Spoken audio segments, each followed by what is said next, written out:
Hi friends. நாம போன வீடியோல என்ன பார்த்தோம் அப்படின்னு பார்த்தீங்கன்னா, இந்த சிடெட்டுக்கு சயின்ஸுக்கு உண்டான நோட்ஸை வந்து நம்ம பார்த்தோம். ஸோ அது சயின்ஸுக்கு உண்டான நோட்ஸ் வந்து அது பார்ட் ஒன், இது வந்து பார்ட் டூ. இதுலயும் ஓரளவு கம்ப்ளீட் பண்ணியிருக்கோம். பட் இதோட சயின்ஸ் இன்னைக்கு ஓவர் பண்ணிடலாம். இன்னும் நிறைய இருக்கு. பட் இதை மட்டும் நம்ம பார்க்கலாம் அப்படின்னு சொல்லிட்டு தான் இதை எடுத்திருக்கேன். ஸோ விட்டமின்ஸ் அப்படிங்கிறத நம்ம பார்க்க போறோம், சரிங்களா? ஸோ விட்டமின்ஸ் அப்படின்னா என்ன அப்படிங்கிறத ஃபர்ஸ்ட் பார்ப்போம். ஸோ விட்டமின்ஸை வந்து என்ன சொல்லுவாங்க அப்படின்னா, it is used for growth.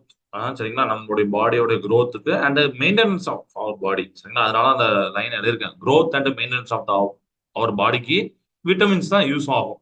It does not provide energy. Energy கொடுக்காது, சரிங்களா. Our body requires vitamins. நம்ம பாடிக்கு என்னெல்லாம் விட்டமின்ஸ் தேவைன்னா A, C, D, E, K and B complex தேவை. ஆனா நம்மளோட பாடி பாத்தீங்கன்னா can make only two vitamins. ரெண்டே ரெண்டு விட்டமின் தான் நம்ம பாடி வந்து மேக் பண்ணும். ஒன்னு வந்து விட்டமின் டி, அதாவது உருவாக்கும், உடம்புல அது உருவாக்கும். ஒன்னு விட்டமின் டி, இன்னொன்னு விட்டமின் கே. அப்போ மத்த விட்டமின்லாம் கண்டிப்பா நீங்க வந்து சாப்பிடல தான் இது பண்ணணும், சப்ளை பண்ணணும். So other vitamins must be present in our food. நம்மளோட ஃபுட்ல மத்த விட்டமின் கண்டிப்பா இருக்கணும், சரிங்களா. ஏன்னா அந்த பாடி வந்து மெயின்டைன்ஸ் ஆகுது, growth ஆகுது. இப்போ பி காம்ப்ளெக்ஸ் விட்டமின் அப்படின்னா என்னன்னா, it is a mixture of several water soluble vitamins, சரிங்களா. தண்ணியில கரையக்கூடிய விட்டமின்ஸ் இருக்கா, அது அதோடைய நிறைய செவரல் அது வந்து மிக்சர் பண்ணிருப்பாங்க. அதுதான் பி காம்ப்ளெக்ஸ் விட்டமின். ஓகே, அப்போ அதுல வந்து பாத்தீங்கன்னா என்னெல்லாம் ஒரு இம்பார்ட்டன்டான பி காம்ப்ளெக்ஸ் விட்டமின்ஸ் அப்படிங்கறதான் பிராக்கெட்ல கொடுத்துருக்காங்க. Importance B1, B2, B3, B4, B6, B9, B12 இதெல்லாம் இம்பார்ட்டன்ட் ஆனது, சரிங்களா. ரைட். இப்போ இந்த விட்டமின்ஸை ரெண்டெண்ணா பிரிப்பாங்க.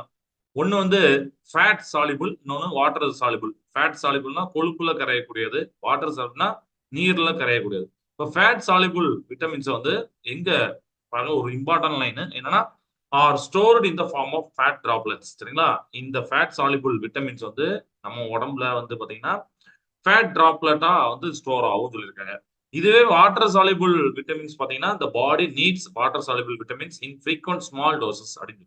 ஸோ நம்மளோட பாடிக்கு இந்த வாட்டர் சாலிபிள் விட்டமின்ஸ் கண்டிப்பா ஃப்ரீக்வெண்டா தேவை, கொஞ்சம் கொஞ்சமா தேவை. ஸ்மால் டோஸ், ஒரே நாள்ல அடைச்சிடக்கூடாது, கொஞ்சம் கொஞ்சமா ஸ்மால் டோசஸ் ஃப்ரீக்வெண்டா தேவை அப்படிங்கிறது அந்த ரெண்டு லைன், சரிங்களா. பாத்துக்கோங்க. அடுத்து பாத்தீங்கன்னா, நம்ம நேத்து பார்த்த அந்த கார்போஹைட்ரேட், மினரல்ஸ், விட்டமின்ஸ் அதோடைய காம்பனன்ட்ஸ் தான் நம்ம கண்டினியூ பண்றோம். ரஃப் ஏஜ் அப்படின்னு சொல்லியிருப்பாங்க, சரியா.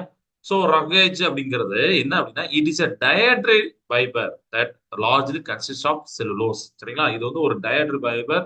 இது வந்து ஒரு ஒன்வேல கேட்டிருந்தாங்க, சரிங்களா. ரஃப் ஏஜ் அப்படிங்கிறத.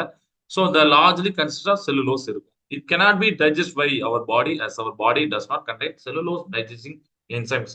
நம்மளுடைய உடம்புல பாத்தீங்கன்னா இந்த செல்லுலோஸ் டைஜஸ்டிங் என்சைம் கிடையாது. அதனால இந்த ரகேஜை வந்து டைஜஸ்ட் பண்ண முடியாது அப்படின்னு சொல்லுவாங்க. அண்ட் இன்னொரு புக்ல ஒரு ஒன்னோட பார்த்தேன், என்ன அப்படின்னா, அந்த ரகேஜ் பாத்தீங்கன்னா நம்மளுடைய பாடியில அன்டைஜஸ்டிவ் ஃபுட் இருக்குமா, அதை ரிமூவ் பண்றதுக்கு யூஸ் ஆகுது அப்படிங்கிறதையும் நான் பார்த்தேன். ஓகே, இதெல்லாம் வந்து தெரிஞ்சுக்கிட வேண்டியது. இப்போ அடுத்து பாத்தீங்கன்னா இதுல வந்து ஸ்மால் ஒன் வேர்ட்ஸ் எழுதியிருக்கேன். அது என்னன்னா, நமக்கு நிறைய விட்டமின்ஸ் இருக்கு, மினரல்ஸ் இருக்கு. டெபிசியன்சினால டிசீஸ் வரும், அதெல்லாம் நமக்கு நல்லா தெரியும். பட் ரொம்ப இம்பார்ட்டன்டான ஒரு 5 எண்ணம் எழுதியிருக்கேன். இது போக நிறைய டிசீஸ் இருக்கு, நிறைய விட்டமின்ஸ் இருக்கு. அந்த விட்டமின்ஸ் டெபிசியன்சினால என்னெல்லாம் டிசீஸ் வருதுங்கிற நம்ம எல்லாத்தையும் பார்க்க முடியாது. டேபிள் நெட்ல வேணா நீங்க பாத்துக்கலாம், சரிங்களா. ஸோ இம்பார்ட்டன்டான எழுதியிருக்கேன். விட்டமின் டி டெபிசியன்சினால கிடைக்க வரக்கூடிய நோய் பார்த்தீங்கன்னா, டிசீஸ் பார்த்தீங்கன்னா ரிக்கட்ஸ், சரிங்களா. Vitamin D rickets.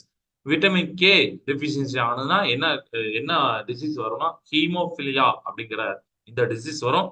Vitamin B1, so thiamine நடிப்பாங்க இந்த விட்டமின் B1. ஸோ இது டெபிசியன்சி ஆனதுன்னா பாத்தீங்கன்னா பெரி பெரி நோய் வந்து வரும், பெரி பெரி டிசீஸ். அடுத்து B17 விட்டமின் லேட்டரைல் அப்படின்னு போட்டிருப்பேன். ஸோ இது வந்து இந்த டிஃபிஷியன்சி, அதாவது B17 விட்டமின் நம்ம உடம்புல டிஃபிஷியன்சி ஆனதுன்னா கேன்சர் வரும், சரிங்களா. இது அடுத்து பாத்தீங்கன்னா விட்டமின் சி குறைபாடு டெபிசியன்சி வந்ததுன்னா ஸ்கர்வி அப்படிங்கிற இந்த டிசீஸ் வரும். ஓகேவா, ரைட். இதெல்லாம் லேசா தெரிஞ்சுக்கோங்க. அடுத்து பாத்தீங்கன்னா மால் நியூட்ரிஷன் அப்படிங்கிறது. மால் நியூட்ரிஷன் தமிழ் நம்ம சத்துணவு குறைபாடும். சத்துணவு குறைபாடு என்ன, நம்ம நம்ம சாப்பாடுல கரெக்டான சரிவிதத்துல அந்த சத்துக்கள்லாம் இருக்கணும். மினரல்ஸ், புரோட்டீனு, கார்போஹைட்ரேட் எல்லாமே இருக்கும், கொழுப்பும் இருக்கணும், எல்லாமே இருக்கணும். ஸோ இதெல்லாம் இல்லை அப்படின்னா தான் அதுக்கு பார்த்தா malnutrition. So improper intake of nutrition rich food, சரிங்களா? அந்த அளவுக்கு நம்ம இம்ப்ராப்பரா எடுக்கல. ப்ராப்பரா வந்து நம்ம வந்து சாப்பிடணும். அப்படி ப்ராப்பரா எடுக்காம இம்ப்ராப்பரா எடுத்துட்டே இருக்கோம். சும்மா திடீர்னு ஒரு நாள் ரொம்ப ஆயிலி ஐட்டம் எடுக்கும். திடீர்னு ஒரு கார ஐட்டம். இதுதான் மால் நியூட்ரிஷன் அப்படிம்பாங்க. அப்போ இது வந்து 1 நாள் 2 நாள் ஓகே. ஆ பிரச்சனை இல்ல. லைஃப் லாங்கா அப்படி கன்டின்யூ பண்ணும்போது நம்ம ஒண்ணு புரோட்டீன் உணவா எடுத்துட்டு இருந்தா கார்போஹைட்ரேட் மிஸ் ஆயிரும். கார்போஹைட்ரேட்டா எடுத்திருந்தா புரோட்டீன் மிஸ் ஆயிரும். சோ அப்படின்னா அந்த புரோட்டீன் டெஃபிஷியன்சினால டிசீஸ் வரும். சரிங்களா? அதுதான் நம்ம இங்க பார்க்க போறோம். So protein, energy, mall nutrition diseases அப்படின்னு போட்டுப்பேன். இப்போ இந்த புரோட்டீன் எனர்ஜி, அதாவது புரோட்டீன் டிஃபிஷியன்சியோ இல்ல எனர்ஜி டிஃபிஷியன்சியோ அதனால வரக்கூடிய டிசீஸ் பார்க்க போறோம். ரெண்டே ரெண்டு இம்பார்ட்டன்ட் பாத்தீங்கன்னா, ஃபர்ஸ்ட் ஒன் பாத்தீங்கன்னா இதை ரெண்டா பிரிச்சிருக்கேன். காசி குரோர்கர் அப்படிங்கிறது. சோ இதுக்கு பேர் பாத்தீங்கன்னா எடிமா அப்படின்னு சொல்லிட்டு சரிங்களா? இது வந்து எடிமாடஸ் மால் நியூட்ரிஷன் அப்படிங்கிற இன்னொரு நேம் இருக்கு. வாசிக்கா இருக்கு அப்படிங்க சரிங்களா? சோ லேக் ஆஃப் புரோட்டீன் இது வந்து எதனால வருதுன்னு பாத்தீங்கன்னா புரோட்டீனுடைய லேக், அதனாலதான் காரணம். இந்த நோய் வந்து வந்ததுன்னா வயிறுலாம் கொஞ்சம் பெருசா இருக்கும் சரிங்களா? அந்த அப்டாமன் வந்து பெருசா இருக்கும். இந்த மாதிரி நிறைய சிம்டம்ஸ் இருக்கு. சிம்டம்ஸ் நான் மொத்தமா எழுதல, லேசா அதை சொல்லிக்கலாம் சொல்லிட்டு விட்டேன். இப்போ மராஸ்மஸ் பாத்தீங்கன்னா இது வந்து லேக் ஆஃப் கார்போஹைட்ரேட் புரோட்டீன். கார்போஹைட்ரேட்டும் புரோட்டீனும் மிஸ் ஆனிச்சுன்னா அப்போ வரக்கூடியது மராஸ்மஸ். சோ இது மிஸ் ஆகிறதுனால என்னென்ன டிசீஸ் வரும் பாத்தீங்கன்னா, அந்த ஏற்கனவே மராஸ்மஸ் சொல்றோம். சிம்டம்ஸ் நம்ம சொல்றோம். சிம்டம்ஸ் என்ன அப்படின்னு பாத்தீங்கன்னா chronic diarrhoea, weight loss, dehydration, stomach shrinkage இந்த மாதிரிலாம் வந்து ஒரு சிம்டம்ஸ் வந்து காட்டும் அப்படின்னு. ஸோ மராஸ்மஸ் வந்து பாத்தீங்கன்னா அந்த காசிக் ஒர்க்கருக்கு பாத்தீங்கன்னா ஆப்போசிட்டா இருக்கும். உடம்பு வந்து ரொம்ப எலும்புலாம் வெளியில தெரியுற மாதிரி அந்த மாதிரி இருக்கும். சரிங்களா? நம்ம நெட்ல கூட அந்த பிக்சர்ஸ் எல்லாம் பார்த்துருக்கோம். ஸோ இதெல்லாம் வந்து சிம்டம்ஸ்.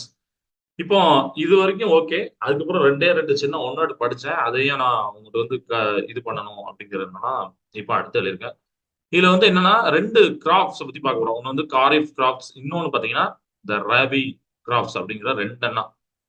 இந்த காரிஃப் கிராப்ஸ் அப்படிங்கிறது ஆக்சுவலி இந்த காரிஃப், ராபி இந்த ரெண்டுமே பாத்தீங்கன்னா அரபிக் லாங்குவேஜ்ல இருந்து வந்துச்சு. காரிஃப் அப்படின்னாலே ஆட்டம் அப்படிங்கிற இந்த நேம் தான். அந்த நேம் காண்டி தான் அந்த காரிஃப் அப்படிங்கிறது. ஸோ இந்த காரிஃப் அப்படின்னா இந்த கிராப்ஸ், அதாவது பயிர்களை வந்து ஒரு சில பீரியட்ல வந்து விளைவிப்பாங்க, சில பீரியட்ல அறுவடை பண்ணுவாங்க, இந்த மாதிரி இருக்கும். ஸோ அதுதான் மான்சூன் கிராப்ஸ் ஆர் ஆட்டம் கிராப்ஸ் அப்படிங்கறது இந்த காரிஃப் கிராப்ஸ் சொல்லுவாங்க. என்ன அப்படி டீப்பா நீங்க இங்க கீழே இருக்க ஒன்னோட வச்சு கண்டுபிடிச்சலாம். sowing happens during monsoon, reaping happens close to autumn அப்படின்னு போட்டுப்பாங்க. அதாவது இந்த இந்த காரிஃப் கிராப்ஸ் பாத்தீங்கன்னா தண்ணி ரொம்ப தேவை. அதனால என்ன பண்ணுவாங்கன்னா இந்த மழை காலத்துல தான் இது வந்து விளைவிப்பாங்க சரிங்களா? எப்போ அறுவடை பண்ணுவாங்க பாத்தீங்கன்னா கிட்டத்தட்ட அந்த ஆட்டம் அந்த டைம்ல கரெக்டா அந்த மழை முடியிற டைம்ல வந்து பண்ணுவாங்க. ஸோ இதுதான் அங்க எழுதியிருக்கேன். ஸோ அந்த டைம்ல விளைவிக்கக்கூடியதான் காரிஃப் கிராப்ஸ், ஆட்டம் கிராப்ஸ்ம்பாங்க, இல்ல மான்சூன் கிராப்ஸ்ம்பாங்க. So require good rainfall. நான் சொன்னா ரொம்ப ரெயின்ஃபால் தேவைப்படும். ஸோ எப்போ இருந்து எப்போ இருக்கும் பார்த்தீங்கன்னா ஜூலை. அந்த ஜூலைல ஃபர்ஸ்ட் ரெயின்லாம் வரும் அப்படிதானே? அதுல இருந்து அக்டோபர் மாசம். ஏன்னா ரெயின் அந்த டைம்ல முடியும். அக்டோபர்னா அந்த குளிர்காலம் ஆரம்பிக்கக்கூடியது. அக்டோபர், நவம்பர் அந்த அந்த அந்த பீரியட் டைரக்டா அக்டோபர்னா அக்டோபர் மாசம் மட்டும் இல்ல. அக்டோபர் 15 இருக்கலாம், 30 இருக்கலாம், இல்ல நவம்பர்ல கொஞ்ச நாள் இருக்கலாம், இந்த மாதிரி. ஸோ ஜூலை டு அக்டோபர் இருந்து காரிஃப் கிராப்ஸ் போட்டுப்பாங்க. ஸோ இந்த டைம் பீரியட்ல என்னெல்லாம் விளைவிப்பாங்க அப்படிங்கறத பார்க்கணும். ரைஸ், மைஸ்னா சோளம்னு ஆல்ரெடி சொன்னேன். Jowar, bajra, soybean, cotton, Jude இதெல்லாம் வந்து இந்த டைம்ல விளைவிக்கக்கூடிய ஒரு பயிர்கள். சரி, அப்ப இதுக்கு ஆப்போசிட்டா ஒண்ணு இருக்குங்களா, அதுதான் ராபி அப்படின்னு போட்டுப்பாங்க. வச்சுங்களா? ராபி இதுக்கு பேர் பாத்தீங்கன்னா விண்டர் கிராப் அப்படின்னு போட்டிருப்பாங்க. விண்டர் கிராப்ஸ் சரியா? இது கரெக்டா நம்ம போனது முடிச்சோம். காரிஃப் அதுல இருந்து ஆரம்பிக்கும். அக்டோபர்ல இருந்து கிட்டத்தட்ட பிப்ரவரி, ஏப்ரல், மே இந்த டைம்ல பாத்தீங்கன்னா உங்களுக்கு வந்து அந்த குளிர்காலம் முடிஞ்சு கோடைக்காலம் ஆரம்பிக்கும். நம்ம நம்ம இந்தியால தான் நம்ம பேசிட்டு இருக்கோம் சரிங்களா? வெயில் காலம் ஆரம்பிக்கக்கூடியது. ஸோ அக்டோபர்ல இருந்து இந்த டைம் பீரியடு டைம்ல விளைவிக்கக்கூடிய பயிர்கள் ராபி கிராப்ஸ் அப்படிங்கிற பேரு. ஸோ விண்டர் கிராப்ஸ் அப்படிம்பாங்க. ஸோ இந்த டைம்ல என்னதான் விளைவிப்போம் பாத்தீங்கன்னா வீட், பார்லே, கிராம், பீஸ், மஸ்டர்ட் இதெல்லாம் வந்து இந்த டைம்ல விளைவிக்கக்கூடிய ஒரு பயிர்கள் சரிங்களா? ஸோ இது வரைக்கும் சயின்ஸ் நோட்ஸ் போதும். இன்னும் நிறைய இருக்கு.